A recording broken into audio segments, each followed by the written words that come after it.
guys, welcome back to the channel. On this episode, we are bringing you a repair video because that's pretty much the backbone of what we do at DMC Midwest. This video is also the debut of Jason, who is our lead technician and shop manager, and as we like to call him, the professor. So as you can see, I'm recording this from my home shop today since we realized that after we shot all this footage, we forgot to explain what we were doing. So this is a customer's car that came into the shop with a seized up engine, and it's here for a replacement. So we hope you enjoy Mike and Jason removing and replacing this engine. Thanks for watching. Hey guys, and welcome back to the channel. I got a kind of an unfortunate one for you here today. We had a car shipped in with some motor issues I'm going to show you here, and this kind of came in disassembled pretty much as you see it. The only thing we've really done is pulled the muffler off of this, and prior to this coming in, it was filled with all the special juices to try to unstick a motor. So I'm told it has Marvel Mystery Oil, both lacquer thinner and acetone in here. Anything you could try to do to break this up. And after, pulling the muffler off, we were able to get a bar on here and just really be able to, put some twist force on this crank, and this sucker is just locked up tight. So unfortunately, this one is going to get an engine replacement. And what happens here most likely is the rings have seized to the cylinder walls, and they just won't let go for anything. So this motor is going to get replaced, and we'll kind of fill you guys in on some of the progress of pulling this out and putting a new motor in and giving this guy some new life. It's another challenge that apparently also at some point, to compound this, there was an electrical fire, and you can see those got burned up. Some more of the ignition is burned up, and so it's gonna a lot of the wiring has been pulled out of this, so this is going to need some new harnesses as well. So this is kind of a disappointment as far as this motor, and it's going to need some work, but we'll show you that process as it comes along.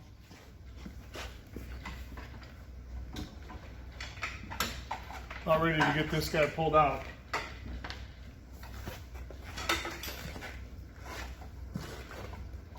Biggest hiccup right now is going to be the motor mounts. The mounts. Are they still bolted to the frame or no?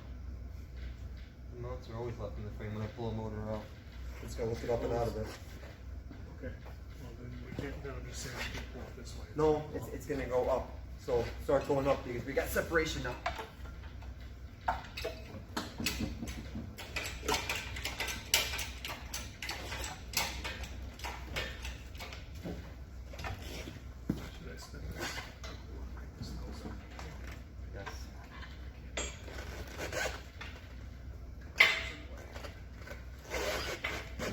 Take that back off.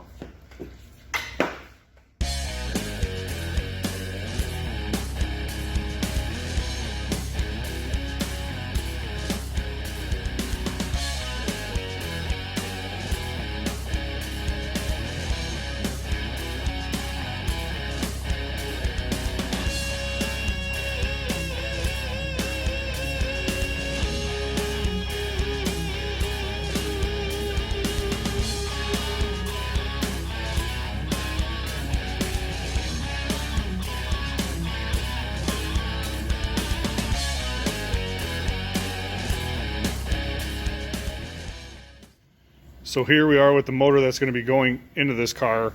The nice thing about this, it was in a car running just a matter of weeks ago, so it isn't something that's been sitting around, and this is a DeLorean engine. This engine came out of a car that's going to get a motor swap, and it's fully dressed, which is nice, all the way down to the alternators here. Recently went through and got the car running again on this motor. It's got new braided stainless lines on it. Hose kit's been done to this motor, so the intake's been off. Valley was vacuumed out. All those hoses were done. Huge advantage is that the full fuel injection is here and was working when it was pulled. So it's got a good fuel distributor, a good warm-up regulator over here.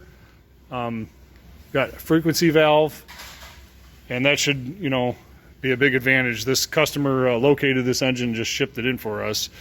We did wind up going ahead and changing the rear main on it just to make sure. This will get a new clutch because it's a good time to do that, and clutches are relatively affordable and available, and and so it makes sense to put a new clutch in this guy. So this PRV, as they call it, will be going into this seized motor car. Walk over here. Here's our seized engine. That's probably get stripped down for parts. Not sure. And here's what we found. We'll get this cleaned up. I already mentioned the clutch. We got a acorn was in here, so we'll get this bell housing all cleaned up. We'll get this crossbar on the frame here, engine cradle cleaned up. I'm going to ask the customer what he wants to do with these motor mounts. They look pretty decent as far as the rubber has not separated, but maybe a good time to do those if he wants. And we should be hoisting this new motor back in here by later today. So we are getting ready to hoist this engine back in. Jason's already replaced the clutch and flywheel on here, so new machine flywheel, brand new clutch. We've also, because if you remember the burn damage on this, it's got a new engine harness has been dressed and tucked into the valley where it needs to be. Jason's already got this engine cradle all cleaned up and the bell housing cleaned out with throw-out bearing and such already installed, and we should be hoisting this guy up and in shortly.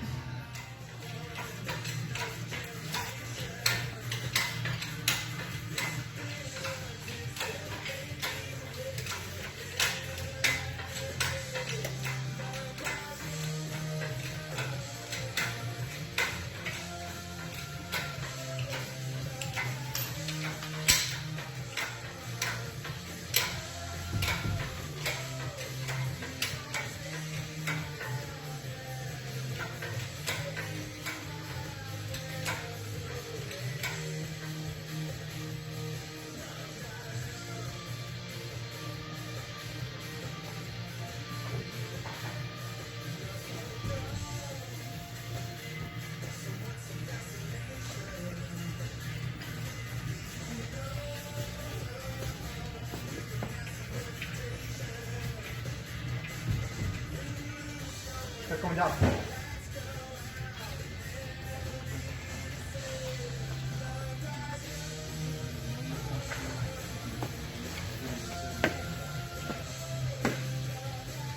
on.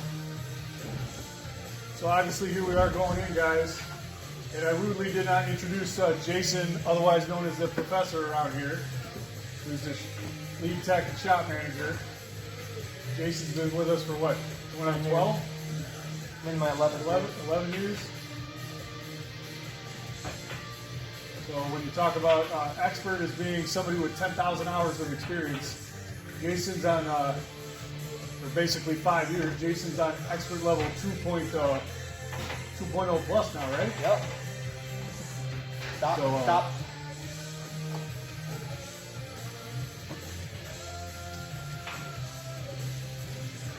So I'm going to show you guys something here real quick that me and Jason didn't show you before the engine went in, but one of the most important things is to make sure the dowels are in place. So I'll show you here on this motor. There's 2 dowels, and it doesn't really matter if they're on the motor or the transmission, but you need one on each side. So here's a dowel pin hole.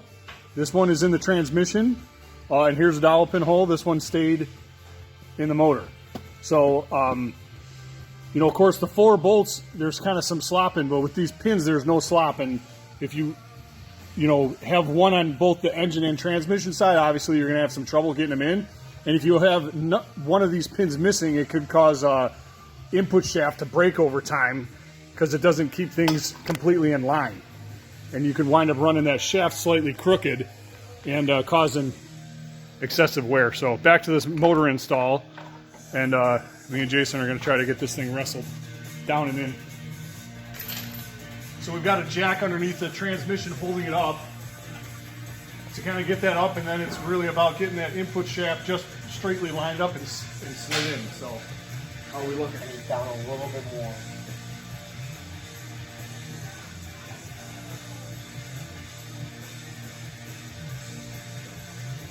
Keep going. We're in. The input shaft is in. I just don't know about our up and down yet, but that was enough to get it in on the input shaft. Okay, so you got it started into the clutch. Yeah, we're outside miles still.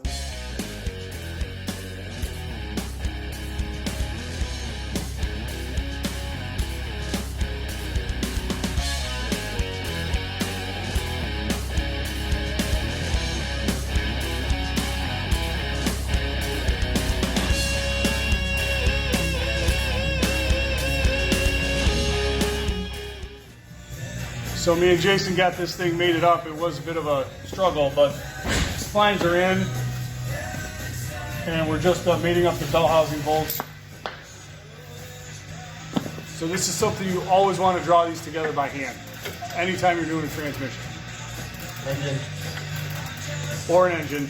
When the bell housing bolts are going in, they're going by hand, just in case anything gets bound. You know, you can, here as you crack an ear on the bell housing, when you're driving them in, if things aren't going in straight and you go drive those bolts down too tight, you can't crack a bell housing, and you don't want that. So we have this thing lifted up above the motor mounts now, with the trans getting mated up. All the 4 bell housing bolts are going in, and then we will lower this guy into the motor mounts, and then we'll be secure. We got the studs. We don't have the studs in yet.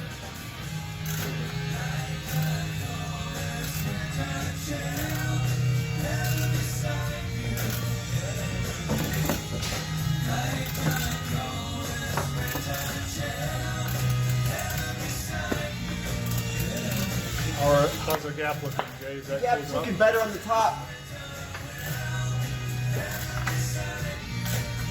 We probably are ready to ditch that trans jack if you want. Almost.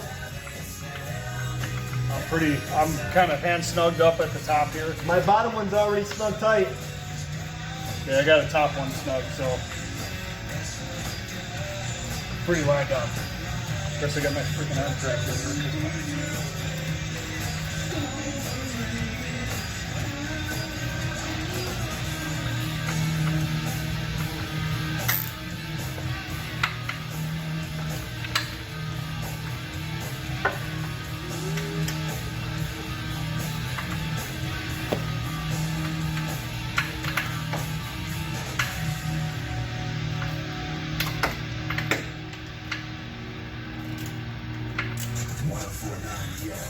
This song is fresher than the underwear you're wearing right now.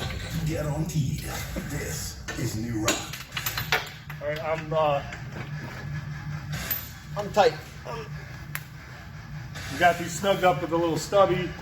Check to make sure there's no wiring or vacuum hoses or anything between the mating surfaces of the backside of the motor and the bell housing. So we're looking good there. We're just going to slide the motor mount studs in now, and then we can get this thing lowered into the. After the fact.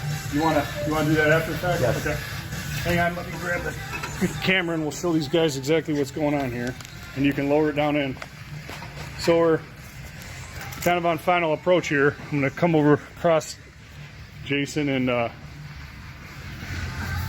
so there's our motor mount here, and Jason's just lowering her right in. Looking on your side? It looks good. She's lining right up. My side's already in. So she's got a cock towards me. I got to go down about. I'm there. Now we're solid. So there we are. We've dropped in solid. You can see our motor mount ear is in our motor mount, and we even looked lined up to get the stud in this hole here and torque her down. But she's ready to be. Jason's taking the tension off of this guy, and we can get rid of this hoist out of here in just a second.